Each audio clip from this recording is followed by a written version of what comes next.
Hello, Adrian. Hi. Everybody is talking about Xinjiang in the West.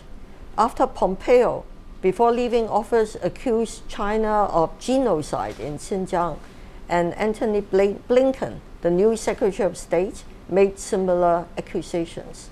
But I noticed that the Economist magazine, in two recent articles, warned against using the word genocide because it's too loaded and it's inaccurate.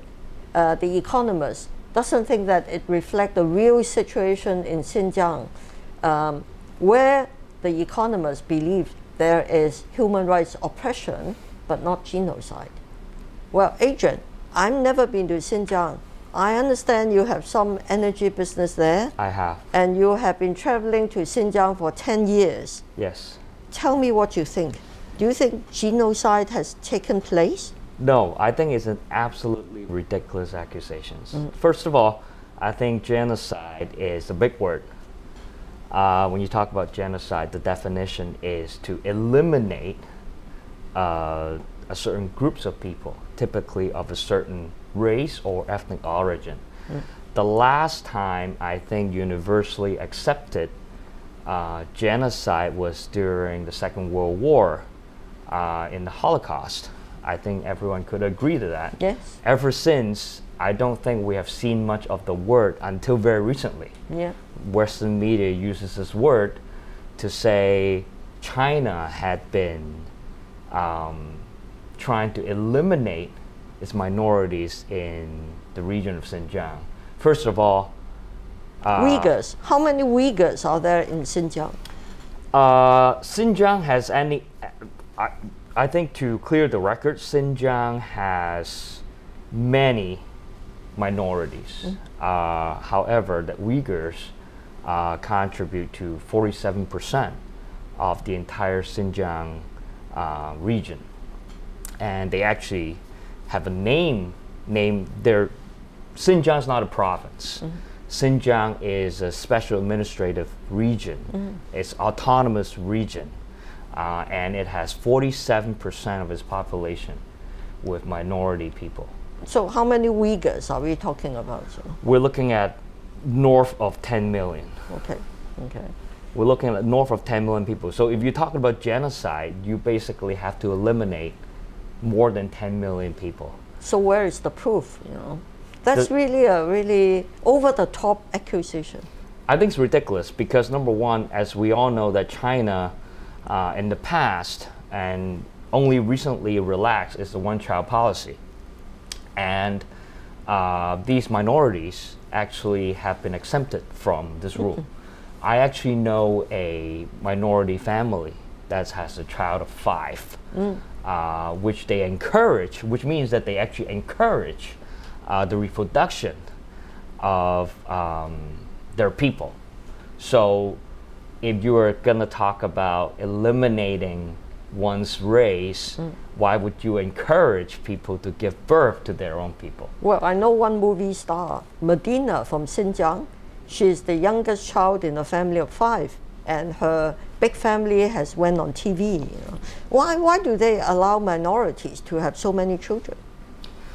I think that they promote integration, because if you look at Chinese history, there had been a few times where a different race, if you want to call them different race, people have ruled China for a number of years. You look at the Mongolians, you look at the Manchurians, plus others too.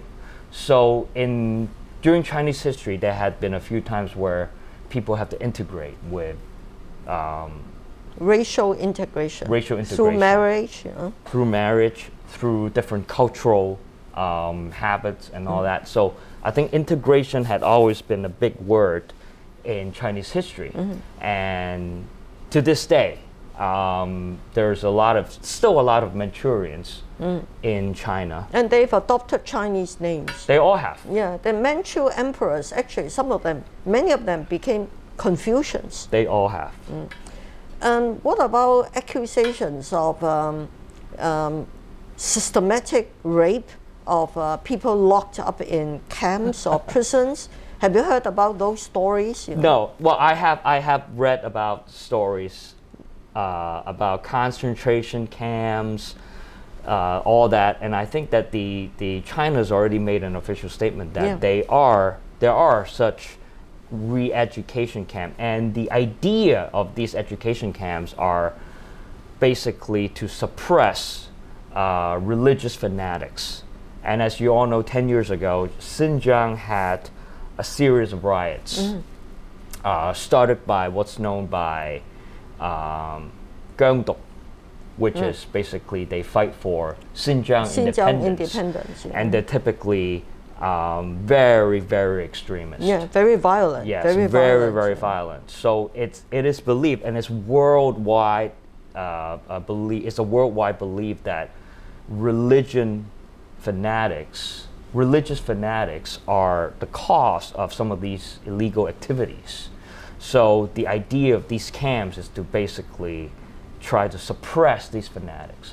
Now, they're not trying to suppress the freedom of one's religion. The practice of Muslim religion. No. That's not suppressed. That's not suppressed. However, religious fanatics, their belief of extreme ideas in society, such as overthrowing one's government and other kind of radical killing movements. Others who don't believe in your religion. Absolutely. And when it comes to rape, we've heard that before, haven't we?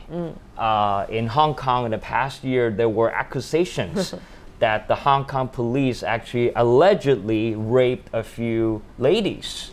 We've heard that before. We've heard that narrative before. And we all know how accurate that was. No evidence was ever produced. No, not one single evidence was ever produced. So I think that the idea of raping any kind of physical assault of its own people, I think is absolutely ridiculous without proof. Without proof. If there is proof, I'll be willing to explore the idea. However, in the absence of that, I think it's an absolute accusation and absolutely ridiculous accusation, and it's just a smear campaign to discredit China's integration of its multicultural people. Basically, every country is multicultural. Yeah. China is also multicultural. Why can't China have a multicultural country like the Western world? The Western world had Caucasians, white people, black Africans, people, Latinos. Absolutely. You know, in fact, what China is doing, discouraging religious fanaticism, de-radicalization, cultural integration, is no different from many Western countries are doing. Yes. They all do the same. The French, for example, they don't allow Muslim women to wear bikinis on the beach to encourage to encourage a national identity, a French national identity.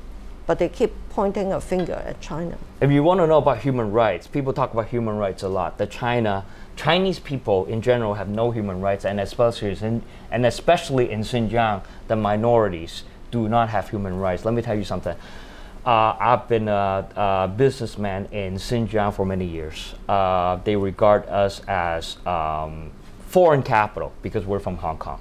However, from what I know, and I know as a fact, is that local minorities, their entry requirement to college education is actually much lower than normal Chinese people. So they actually encourage people to have higher education.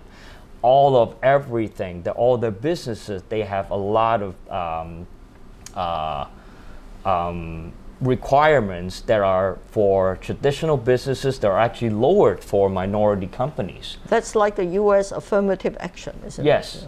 There are a lot of incentives for minority businesses, minority people, and I would, if you ask me, I think their rights are actually even better in the region than traditional so-called Chinese people within the region. So the idea of they don't have human rights, I think it's such a ridiculous statement that I cannot fathom.